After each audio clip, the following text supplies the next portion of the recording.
ప్యారిస్లో నరమేధం సృష్టించిన the most wanted Abdul Hamid Abu Aoud హతమయ్యాడు. ఫ్రాన్స్ సమీపంలోని సెయింట్ డెనిస్లో పోలీసుల దాడిలో మరణించిన రెండో వ్యక్తి అబ్దుల్ హమీదేనని ఎట్టకేలకు ఫ్రాన్స్ నిర్ధారించింది. ఈ నెల 13న ప్యారిస్లోని స్టేడియంలో జరిగిన దాడికి అతి సమీపంలోనే అబ్దుల్ హమీద్ను పోలీసులు మట్టుబెట్టారు. ప్యారిస్కు ఉత్తర ప్రాంతంలో సెయింట్ డెనిస్ వద్ద ఓ అపార్ట్మెంట్లో దాగి ఉన్న తీవ్రవాదులను ఏరివేసేందుకు ఫ్రాన్స్ ప్రత్యేక బలగాలు దాదాపు 7 గంటల సేపు భారీ ఆపరేషన్ చేపట్టాయి. ఈ ఆపరేషన్లో అబ్దుల్ సహా బంధువు హస్నా కూడా మృతి చెందింది. పోలీసులు దాడి చేస్తున్న సమయంలో హస్నా తనకు తానుగా ఆత్మాహుతి బాంబ్ పేల్చుకుంది. వేలిముద్రల ఆధారంగా హమీద్ను గుర్తించినట్లు ఫ్రాన్స్ ప్రాసిక్యూటర్ వెల్లడించారు. పోలీసుల దాడిలో హమీద్ శరీరం నుంచి తూటాలు దూసుకుపోయాయని వెల్లడించారు.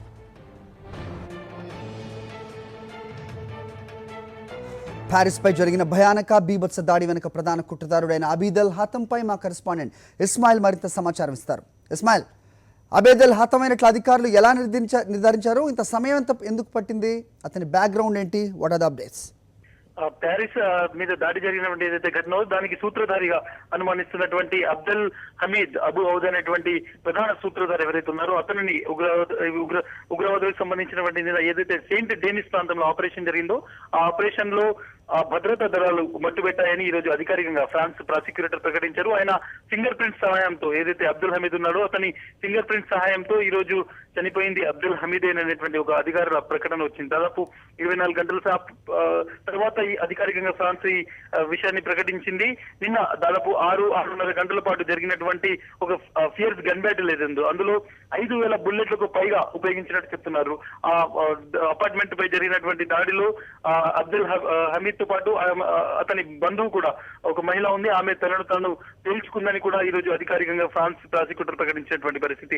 బెల్జియం కు చెందినటువంటి ఈ అబ్దుల్ హమీద్ ఎవరైతే ఉన్నారో 2014లో అతను సిరియాకు వెళ్లారు. అక్కడ ట్రైనప్ అయ్యారు. తనతో పాటు తన 13 ఏళ్ల సోదరిని కూడా అక్కడికి వెళ్లి అతను ఐసిస్ లో ట్రైనింగ్ ఇప్పించాడు. ఆ తర్వాత మైగ్రెంట్స్ పెద్ద ఎత్తున సిరియా నుంచి ఫ్రాన్స్ కు వస్తున్నటువంటి తరుణంలో వాళ్ళలో ఒకరిగా కలిసిపోయి తిరిగి బెల్జియం కు వచ్చాడు. బెల్జియం నుంచి అతను ఈ మొత్తం ఐఎస్ కుట్రకు సంబంధించి ఈ ప్యారిస్ కుట్రకు ప్లాన్ వేసినట్టు తెలుస్తుంది. అయితే గత కొన్ని రోజుల క్రితమో బెల్జియం పోలీసులు అతన్ని పట్టుకుని వదిలేయడం జరిగింది. అతని పైన ఐఎస్ ఉగ్రవాద కార్యకలాపాల అనుమానాలు ఉన్నప్పటికీ బెల్జియం పోలీసులు అతన్ని వదిలేశారు అనేటువంటి ఆరోపణలు వస్తున్నాయి. ఒకవేళ అప్పుడే పట్టుకుని ఉంటే ఇంత పెద్ద దాడి జరిగేది కాదు అనేటువంటి వార్తలు కూడా వస్తున్నటువంటి నేపథ్యంలో మొరాకో జాతీయుడైనటువంటి మొరాకో మూలాలు ఉన్నటువంటి అబ్దుల్ హమీద్ బెల్జియం లో వీళ్ళు స్థిరపడ్డారు. వీళ్ళ ఫ్యామిలీ ఒక గ్రాసరీ షాప్ అక్కడ నడుపుతుంది, ఒక షాపు నడుపుతుంటారు. అయితే కంప్లీట్ గా ఫండమెంటల్ ఇస్లాం మీకు సంబంధించినటువంటి చాలా విషయాల్లో ఇతను ఆర్గ్యుమెంట్స్ చేసేవాడు.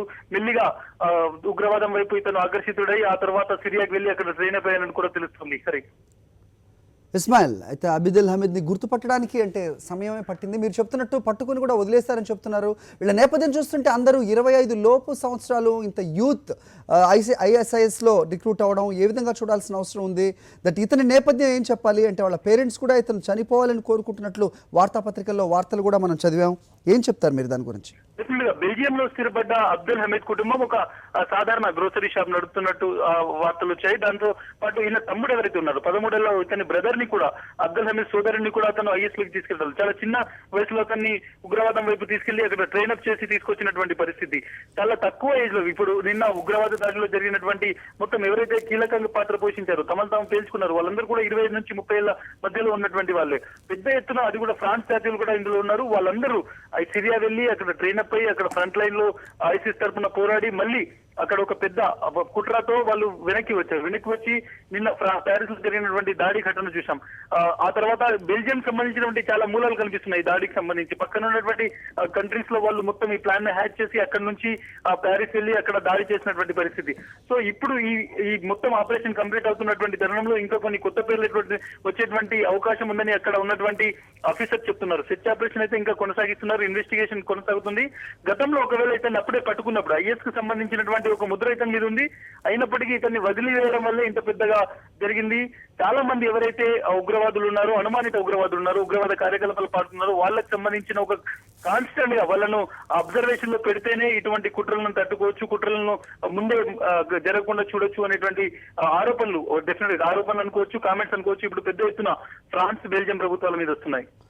ఇస్మాయిల్, అయితే ఇప్పుడు అబీదల్ హమీద్ అంతంతో మొత్తం అంటే ఈ దాడి జరిగిన దాడి వెనక ఉన్న అందరూ కూడా హతమైనట్లేనా? ఇంకా ఎవరైనా ఉన్నారని అనుమానిస్తున్నారా? వాటి మూలాల్లోకి వెళ్ళడానికి ఫ్రాన్స్కి ఇంకా ఎంత సమయం పడుతుండొచ్చు? డెఫినెట్ గా ఒక పెద్ద కుట్ర జరిగింది. మొత్తం గంటన్నర 2 గంటల పాటు జరిగినటువంటి 7 ప్రాంతాల్లో ప్యారిస్ లో జరిగినటువంటి దాడిని చూస్తే కోఆర్డినేటెడ్ అటాక్ గా చూస్తున్నారు. ఈ అబ్దుల్ హమీద్ ఎవరైతే ఉన్నారో అతన్ని మొత్తం ప్లాన్ వేశాడు అనేది ఇప్పటి వరకు ఫ్రాన్స్ ఇన్వెస్టిగేషన్ ఏజెన్సీ తేల్చినటువంటి పరిస్థితి. బట్ ఎంతమంది మొత్తం ఇంకా ఉన్నారా, ఎవరైనా ఈ పాల్గొన్న వాళ్ళకి సంబంధించిన సెర్చ్ కొనసాగుతుందా అనేటువంటి ప్రతి విషయాన్ని ఫ్రెంచ్ ప్రభుత్వం చాలా గోప్యంగా ఉంచుతోంది. ఇటువంటి ఏ న్యూస్ ఉన్నప్పటికీ భద్రతా దళాలకు సంబంధించినటువంటి మూవ్మెంట్ కావచ్చు, ఆపరేషన్స్ ఎక్కడైనా జరిగితే సోషల్ మీడియాలో పెట్టొద్దు అని ఫ్రాన్స్ ప్రభుత్వం ఇప్పటికే ప్రజలకు సూచించినటువంటి పరిస్థితి. సో ఇంకా చాలా మంది ఉండుంటారు ఈ ఆపరేషన్ లతో సంబంధం ఉన్న వాళ్ళు, వాళ్ళ కోసం అయితే సెర్చ్ ఇంకా కొనసాగుతుంది. కానీ ఇప్పటి వరకు చూసుకుంటే ఈ మొత్తం మాస్టర్ మైండ్ ఎవరైతే ఉన్నారో, ఈ ప్లాన్ చేసింది, దీన్ని ఎగ్జిక్యూట్ చేసింది అబ్దుల్ హమీద్ అనేటువంటిది ఫ్రెంచ్ ప్రభుత్వం కూడా ప్రకటించినటువంటి పరిస్థితి. మాస్టర్ మైండ్ మాత్రం ఇప్పటికే వరకు వాళ్ళు మట్టు పెట్టాము అనేటువంటి ఒక అధికారిక ప్రకటన చేశారు. అయితే ఇంకా ఇందులో ఎవరు పాల్గొన్నారనే దానిపై సెర్చ్ ఆపరేషన్ అయితే కొనసాగుతుంది. ఇన్వెస్టిగేషన్ ఫర్దర్ గా ఇంకో స్టేజ్ కి వెళ్తుంది. విదేశీల నుంచి ఎక్కడెక్కడి నుంచి మారణాయుధాల నుంచి నిన్న జరిగిన ఒక్క ఆపరేషన్ లోనే అబ్దుల్ హమీద్ దగ్గర 5,000కు పైగా బుల్లెట్లు ఫైర్ అయ్యాయని చెప్తున్నారు. ఇంత పెద్ద అమ్యునేషన్ ఎక్కడ వచ్చింది? ఇటువంటి చాలా ఇష్యూస్ ఫర్దర్ ఇన్వెస్టిగేషన్ లో రాబోతున్నాయి. హరి.